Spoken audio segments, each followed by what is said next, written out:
Thyroid के बारे में क्या कहती है? सुबह शाम खानी पड़ेगी।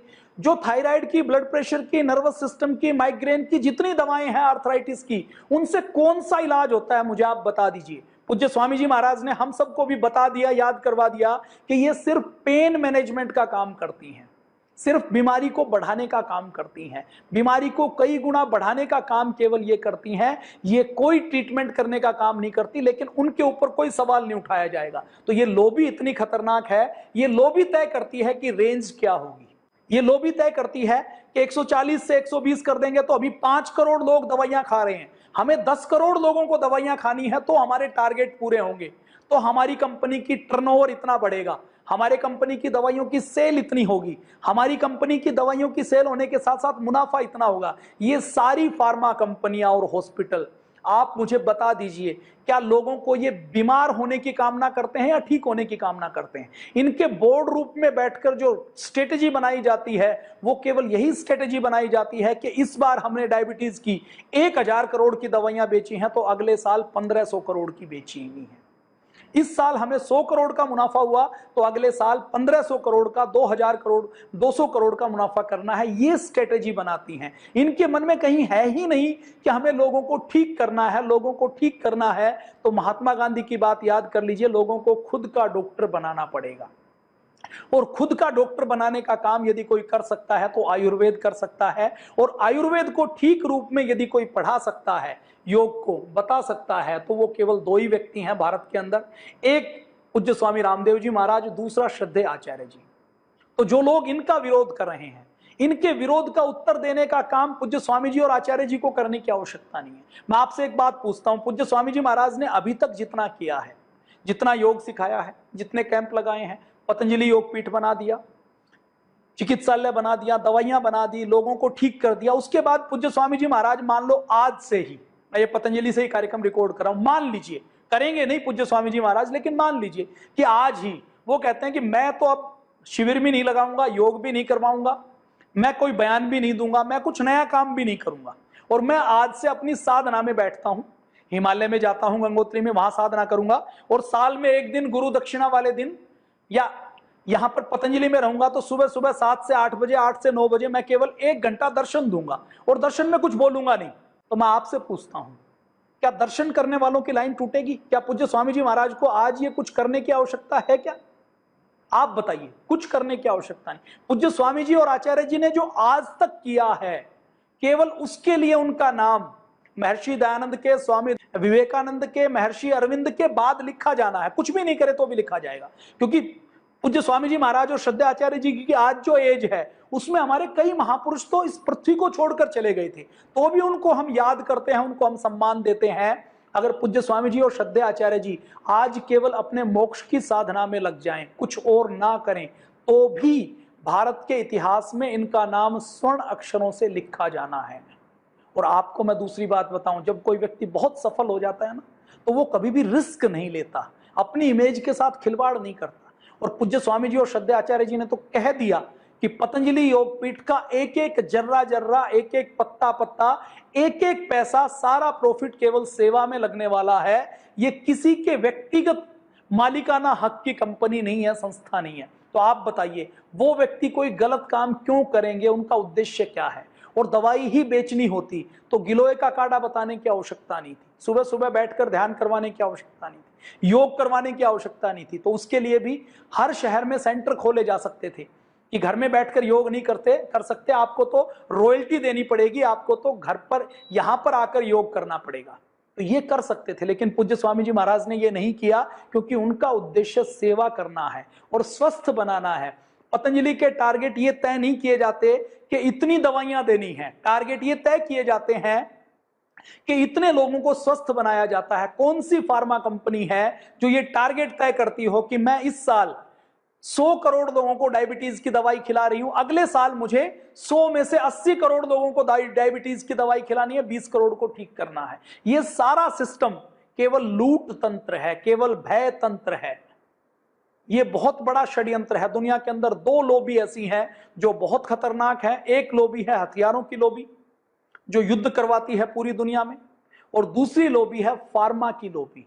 और ये लॉबी कितनी अमीर है आप अंदाजा लगा लीजिए। एक कंपनी फार्मा की एक कंपनी जॉनसन एंड जॉनसन का नाम आपने सुना होगा, उसका शुद्ध प्रॉफिट एक साल का 1 लाख करोड़ रुपए है। 1 लाख करोड़ रुपए, जिसमें पतंजलि जैसी 10 कंपनियां बन जाएं। तो आप अंदाजा लगा सकते हैं कि ये लॉबी कितनी खतरनाक है, ये लॉबी कितनी बड़ी है। आप ये चार्जेस देख सकते हैं, 55-55 हजार रुपए एक एक दिन के चार्जेस लिए जाते हैं कोरोना के इलाज के नाम पर। तो जिन हॉस्पिटल के बेड खाली हैं, जिन्होंने टारगेट तय किया था कि कोरोना के उपचार में हमें अपनी बैलेंस शीट को इतना बढ़ाना है, उनको तो दिक्कत होने ही वाली है। और ये लॉबी कितनी खतरनाक हो गई, आप अंदाजा लगा लीजिए। मैं हरियाणा का रहने वाला हूं, तो एक बार मेरा हरियाणा में जाना हुआ, तो रोड के ऊपर कोई एक्सीडेंट था। तो 2 ऑटो वाले आपस में झगड़ रहे थे कि ये एक्सीडेंट जिसका हुआ है ना, इसको हॉस्पिटल मैं लेके जाऊंगा। दूसरा कह रहा था कि मैं लेके जाऊंगा। तो मैंने अपने साथी से पूछा कि ये इतनी, देखिए अपना कितना अच्छा देश बन गया है कि लोग झगड़ते हैं कि सेवा का काम मैं करूंगा। तो उसने कहा कि ये झगड़ा इस बात का नहीं है कि सेवा करनी है, उनको ये चिंता नहीं है कि एक्सीडेंट वाला व्यक्ति मरेगा या बचेगा।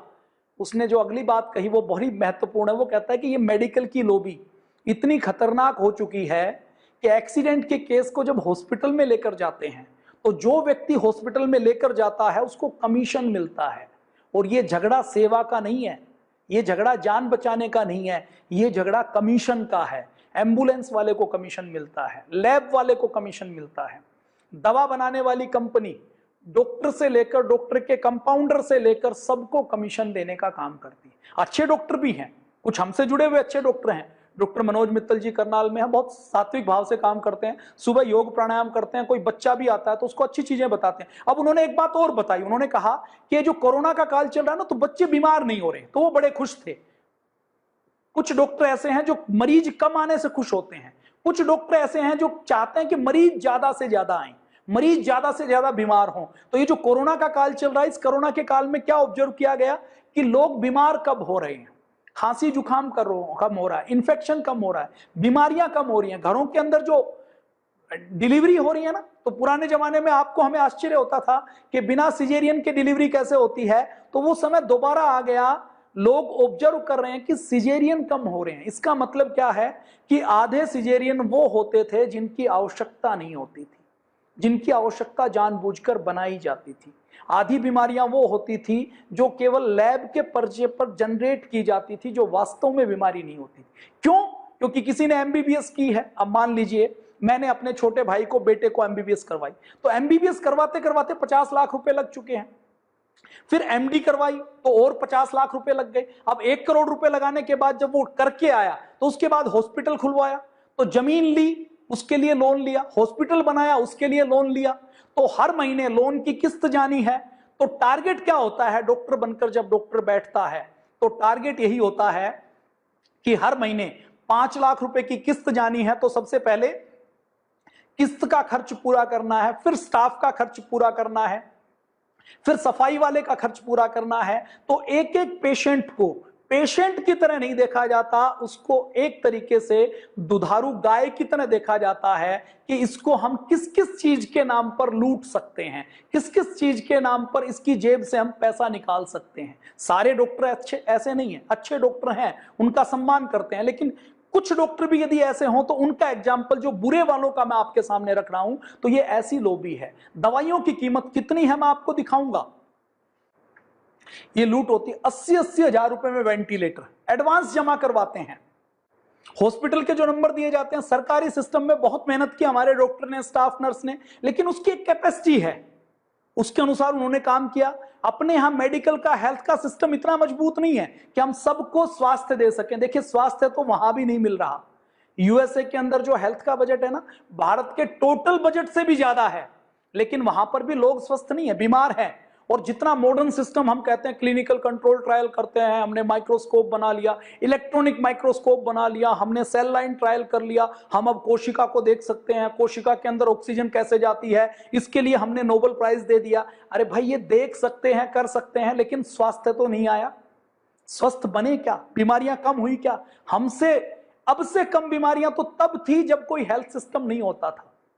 मुझे ध्यान है हमारी दादी नानी, हमारे यहाँ जो हमारी दूसरी पीढ़ी के लोग हैं उनको 80-80 साल हो जाते थे, वो इंजेक्शन नहीं लगवाते थे, टच नहीं हुई उनके यहाँ सुई। इसका मतलब क्या है कि कभी उनका कोई ब्लड का टेस्ट नहीं हुआ, कभी उनका कभी HB लो नहीं हुआ, कभी उनको कभी विटामिन D की डेफिशिएंसी नहीं हुई, कभी उनको कोई बीमारी नहीं हुई, कभी उन्होंने कोई गोली नहीं खाई। तो वो याद करके बताते थे कि भाई गोली तो मैंने एक उस समय खाई थी।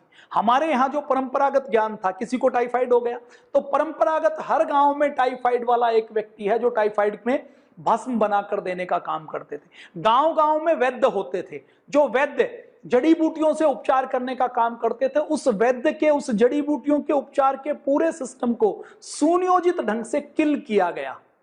उसके बाद सरकार को हस्तक्षेप करना पड़ा, लेकिन सरकार कितना कंट्रोल कर पाती है आप सबको पता है। अब कोरोना जैसे ही आया तो ये एक रिपोर्ट है एक जिले की, ये लखनऊ की एक रिपोर्ट पब्लिश हुई है, केमिस्ट और ड्रग फेडरेशन है उत्तर प्रदेश की, उसके महासचिव हैं सुरेश गुप्ता जी।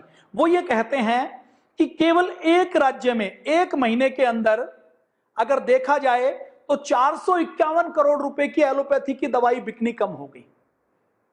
तो इसका मतलब क्या है? इसका मतलब यह है कि 451 करोड़ रुपए की दवाई तो केवल कोरोना के नाम से, रूटीन की दवाइयां बिकनी कम बंद हो गई। यदि बाबा रामदेव और आचार्य बालकृष्ण कोरोना जैसी बीमारी जो महामारी है, जिसके सामने अमेरिका घुटनों के ऊपर है, अमेरिका के अंदर सड़क के ऊपर लोग गोली चला रहे हैं, उसका ये हाल हो सकता है, तो अगर ये आयुर्वेद अगर घर घर में पहुंच गया तो ये सारा सिस्टम जो कई लाख करोड़ रुपए हर साल का है, ये सारा सिस्टम बैठ जाएगा। फर्जी विज्ञापन चल रहे हैं, उनके ऊपर कोई रोक नहीं है। दवा कंपनियां लूट रही हैं, 10-10 गुना ज्यादा अपनी कीमत लेती हैं। रोज 1 लाख रुपए तक कोरोना के इलाज के लिए लेते हैं, आप पढ़ सकते हैं। और ये जो सारी रिपोर्ट है ना, ये प्रतिष्ठित न्यूज़पेपर की रिपोर्ट है, मेरी घर की बनाई हुई कोई एक भी रिपोर्ट नहीं है। एक एक दवा एक व्यक्ति को कितने की मिलती है, दूसरे को कितने की मिलती है। एक पंजाब के सरदार जी का कल एक वीडियो वायरल हो रहा था जिसमें वो बता रहे थे कि एक दवा जो मरीज को 2500 रुपए की बेची जाती है, उस दवा की कीमत थोक में ली जाए तो 300 रुपए 400 रुपए है। इतनी लूट ये करते हैं। और जो 300-400 रुपए भी है ना, उसकी लागत यदि देखी जाए तो 3-4 रुपए बैठती है। पहले तो 1000 गुना ज्यादा कंपनी करती है, उसके बाद थोक का डिस्ट्रीब्यूटर करता है, फिर उसके बाद डिस्ट्रीब्यूटर करता है, उसके बाद फिर रिटेलर करता है। ये सारा कमीशन ऐसे बढ़ता है। हमें पतंजलि जैसी संस्था आयुर्वेद का इलाज करने की आवश्यकता नहीं है, इस सारे सिस्टम का इलाज करने की आवश्यकता है। 5 रुपए की दवा 106 रुपए की दवा बन जाती है जब हम रिटेल में खरीदते हैं। ये कोरोना की मैं खबरें आपको दिखा रही हैं, दवा कंपनियां लगी हुई हैं कि साठ गांठ करके कैसे हम मरीजों को लूट सकते हैं, झूठी रिपोर्ट दिखाकर। देखिए, हॉस्पिटल के अंदर एक व्यक्ति की कोरोना की रिपोर्ट पॉजिटिव आई, उसको हॉस्पिटल में एडमिट करवाया गया और एडमिट करवाने के बाद केवल पैरासीटामोल दी और विटामिन C दी, और इसका इलाज करने के बाद 2.5 लाख रुपए का बिल बना दिया गया। ये गुड़गांव की एक रिपोर्ट है, सुशांत लोक की।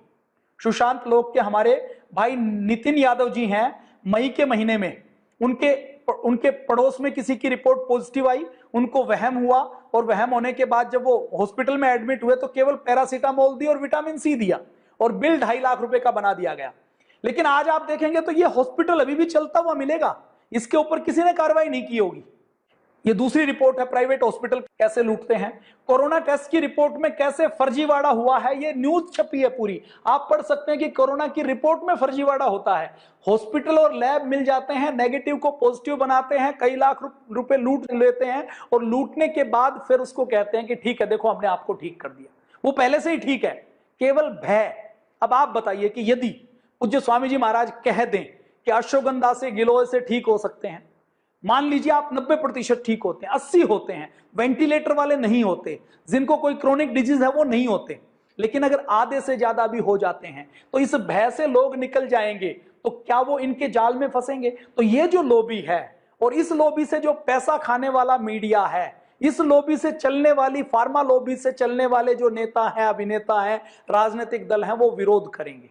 पूज्य स्वामी जी महाराज कुछ भी कहेंगे तो विरोध करेंगे। पूज्य स्वामी जी महाराज का विरोध कैसे होता है आप अंदाजा लगा लीजिए कि मान लीजिए पूज्य स्वामी जी महाराज भूखे कुछ बच्चों को भोजन करा रहे हैं तो उस बात के ऊपर भी विरोध करेंगे। गाय का दूध निकाल रहे हैं उस बात के ऊपर भी विरोध करेंगे। गाय को चारा खिला रहे हैं तो भी विरोध करेंगे। उत्तराखंड के गांवों को रोजगार दे रहे हैं तो भी विरोध करेंगे। आचार्य कुलम खोलेंगे तो भी विरोध करेंगे। बच्चों को निःशुल्क पढ़ाएंगे तो भी विरोध करेंगे। गरीब बच्चों का विवाह करवाएंगे तो भी विरोध करेंगे।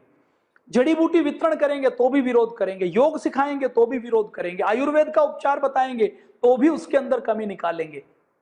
सामान बनाएंगे तो भी कमी निकालनी है। इंसान बनाएंगे अच्छे तो भी कमी निकालनी है। मतलब क्या है? मतलब कि इस देश में एक वर्ग ऐसा है जिसको केवल विरोध के नाम पर विरोध करना है।